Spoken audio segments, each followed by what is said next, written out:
Bapak, Ibu, dan saudara-saudara, sejak tahun 1945, setiap tanggal 17 Agustus, masyarakat Indonesia merayakan kemerdekaan.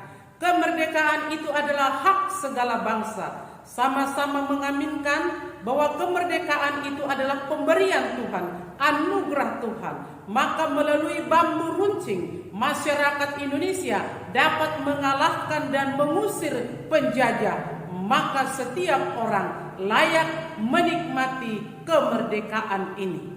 Sebagai masyarakat Indonesia bebas mengisi kemerdekaan ini. Laki-laki dan perempuan sama-sama mengisi kemerdekaan ini. Saya sebagai seorang janda, ibu dari 4 orang anak, melakukan dan mengisi kemerdekaan ini dari 3 hal. Pertama, dari segi politik. Yang kedua, dari segi budaya. Yang ketiga, dari segi karir. Pertama, secara politik, saya bebas bekerja. Saya bebas membesarkan, menyekolahkan, dan mempekerjakan ke-4 anak saya. Saya bebas bekerja, saya bebas berusaha, dan saya juga seorang pengusaha. Saya membayar pajak dengan baik, dan saya juga patuh terhadap peraturan pemerintah. Saya bekerja sama dengan banyak kaum perempuan, bahkan lebih banyak dengan kaum pria, untuk menghasilkan yang terbaik demi kebaikan banyak orang, bahkan memberikan keadilan, keberuntungan kepada banyak orang. Mengenai harta warisan, hasil bersama, saya bebas menikmati itu. Bahkan dari hasil itu mencukupkan kebutuhan keluarga, kebutuhan pangan, kebutuhan sekolah, bahkan untuk kesejahteraan. Semua yang menjadi hak kita, kita bisa perjuangkan dan kita bisa menikmatinya. Kedua, dari segi budaya. Sebagai perempuan janda yang dari suku Batak berasumsi bahwa ahli waris itu adalah pria, bukan wanita. Dan yang disekolahkan itu adalah pria, bukan wanita. Karena yang penerus itu adalah pria, sedangkan wanita itu adalah milik orang lain. Tetapi saya mendobrak paham itu, karena bagi saya laki-laki atau perempuan adalah sama-sama anak dan sama-sama sebagai ahli waris. Justru karena itu anak saya nomor 1, nomor 2 adalah perempuan, nomor 3 dan nomor 4 adalah pria. Anak nomor 1, anak nomor 2 semua saya kuliahkan.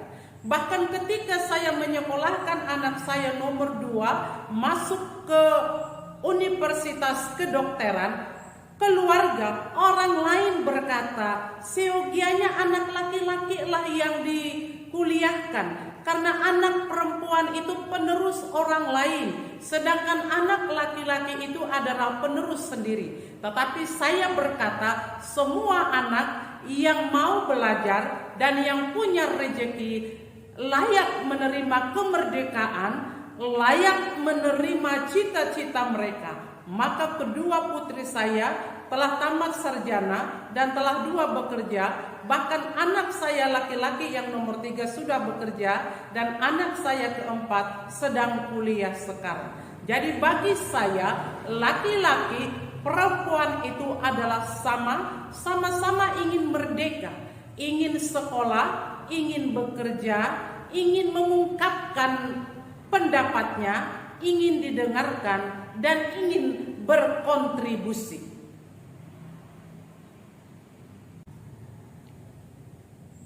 Ketiga, dari karir.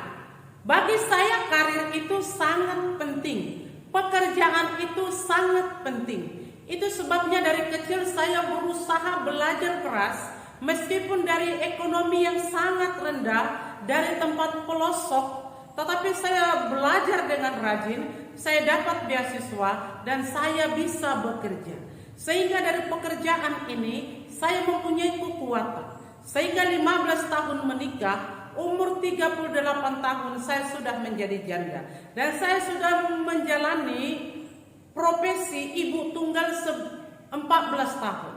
Tetapi saya sebagai pendeta metodis, saya bisa melayani dengan baik setara dengan pria.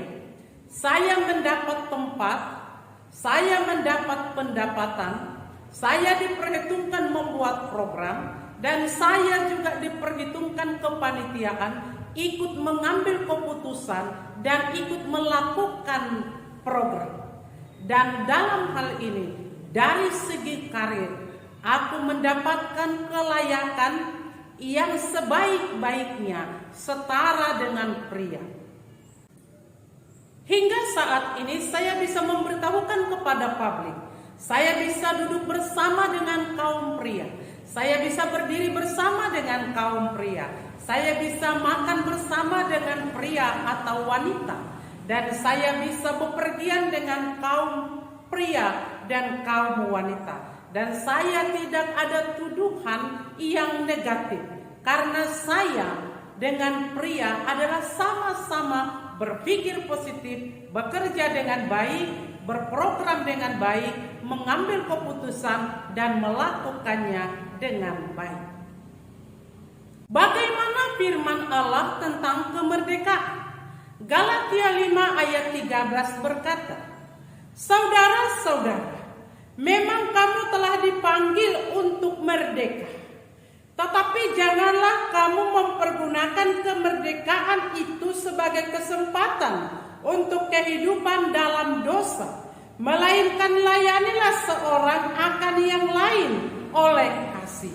Jadi kemerdekaan itu ditujukan untuk melayani di dalam kasih terhadap sesama dan kasih terhadap Tuhan Allah. Kemerdekaan rohani diberikan Allah dengan cuma-cuma. Engkau sudah ditebus dan telah dibayar dengan lunas. Diri Yesus sendiri diberikan untuk menebus dosamu, untuk menebus dosa kita. Untuk itu pakailah kemerdekaan itu untuk menyenangkan orang banyak dan untuk menyenangkan hati Tuhan. Bahkan kemerdekaan Republik Indonesia sudah dianugerahkan oleh Allah. Maka jalanilah hidupmu ke depan dengan pertolongan Tuhan, dan biarlah damai sejahtera Allah menyertai kamu sampai selamanya.